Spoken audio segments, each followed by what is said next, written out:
Magandang araw mga kaibigan. Bigyan natin ng reaction, opinion itong post ni Mr. Jason sa 39 minutes ago. Ito ang tanong niya, bakit po nakagitna ang taas sa bandila ng Republika ng Pilipinas sa Malacanang Palace ngayon? Half-mast. Ito, ipinost niya ang litrato na yan. So yung bandila, instead na nandun sa tuktok ng pole, nandyan lang sa gitna, half-mast. Nagsisimbolo yan ng pagluluksa ng bayan kung may na pumanaw na mataas na opisyal ng gobyerno or may kalamidad na nangyari. Maraming nasawing kababayan natin. Will somebody from the Presidential Security Group or Office of the President tell us anong meron? Sinong binibigyan ng pugay o pagkilala ng paglisan o kamatayan? Auntie Claire, ano ito? Tanim fake news o patibong na naman ninyo o totoong may natiging opisyal na talaga? Nagtatanong lang po, hindi kasi ginagawang biro ang ganito. Okay. So, I don't know how true itong picture na ito. Baka, ito opinion ko lang ito.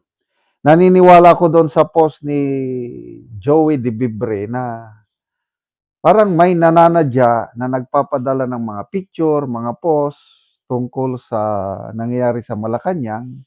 Kailang sinasadya daw yan para lituhin ang publiko, para mapag-usapan tungkol sa kalusugan ng Pangulo, and then para may makasuhan na mga vloggers. Yan ang assessment ni Joey De Bibre. Sabi ni Joey De Bibre, okay, si Kipichu, ano daw, sa paniniwala nila, buhay ang Pangulo, kailang may sakit nga lang. So, yung mga ganitong picture na parang nagsisimbolo na may namatay sa Malacanang, eh huwag nyo nang masyadong patulan. Sinearch ko sa Google na naka-half-mast ba ang bandila ng Pilipinas sa Malacanang yesterday or today? Wala akong nakitang response. So again, mag-ingat po tayo. Huwag tayong pabiktima ng huwag tayong maniwala kaagad sa mga ipadala sa atin na mga pictures, videos, or text messages na nagsasabi kung ano-ano. Kailangan maging wais tayo dahil I don't know anong nangyayari sa bansa natin.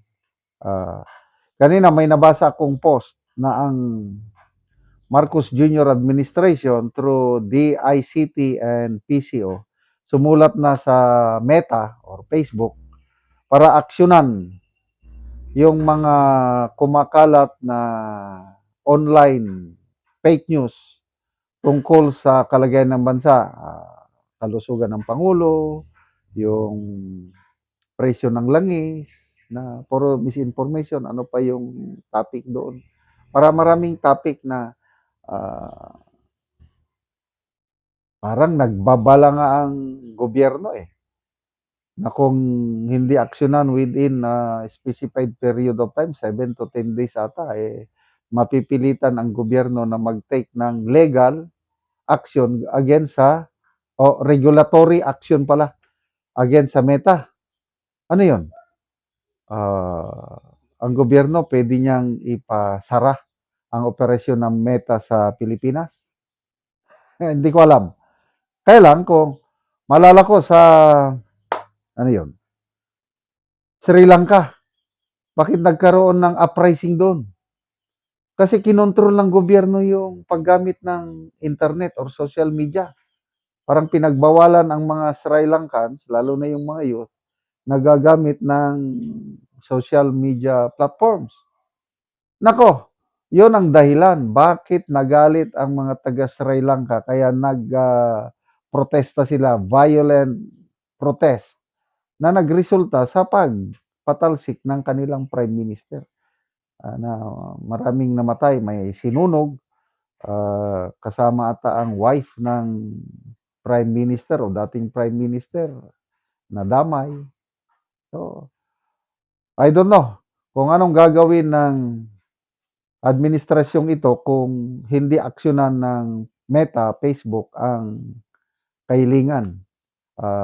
Binasa ko yung mga post, sabi, hindi naman judge, hindi naman korte ang Meta para i-determine yung, what's that, yung innocence or guilt.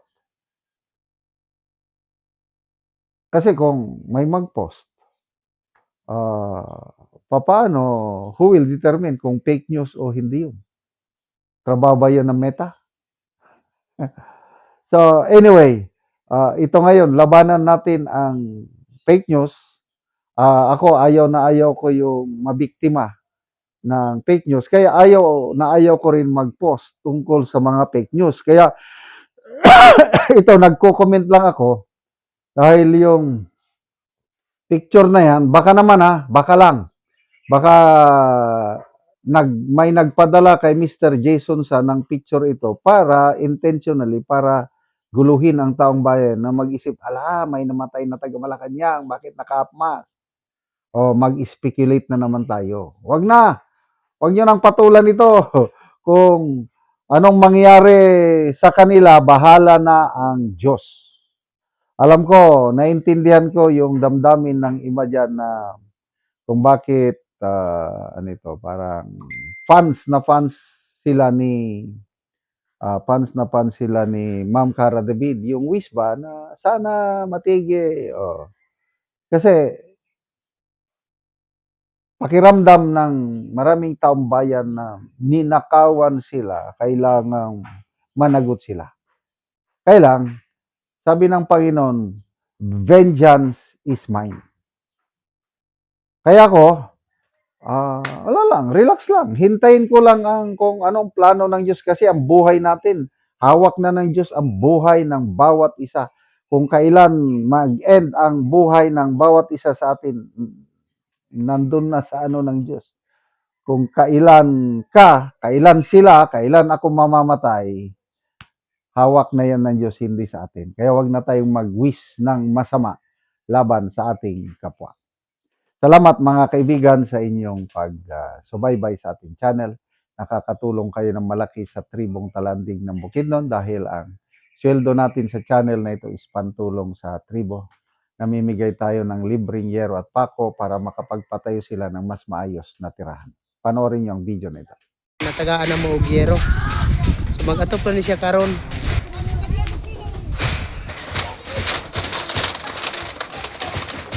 So mao na ni ang iyang atupan karon ni Kuya sa natagaan na mo og yero. Patindog siya og balay.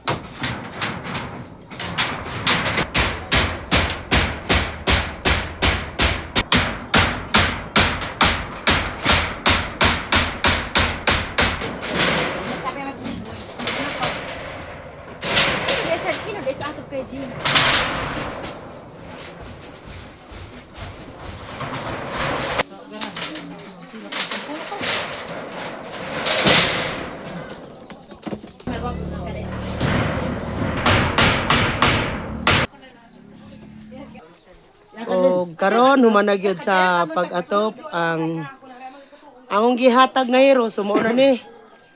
Kuan na gyud kanang nakaatop na gyud ang mga tao nga gitabangan sa yero. So dili na gyud sila ulanan ani. Sa Ginoo ug sa nagtabang sa sin nga dili na may maulanan kay nailisda na among sin nga buslot sa bag-o. So dako kayo mong pagpasalamat sa labaw makagagahom. O sa naghatag sa sin. Dili pagid may kapalit sa sin tungod kay wala mi kwarta nga ikapalit ug walay nagtabang sa sin dili pa gid mi makaatop. Oo, so salamat kayo. Salamat kayo.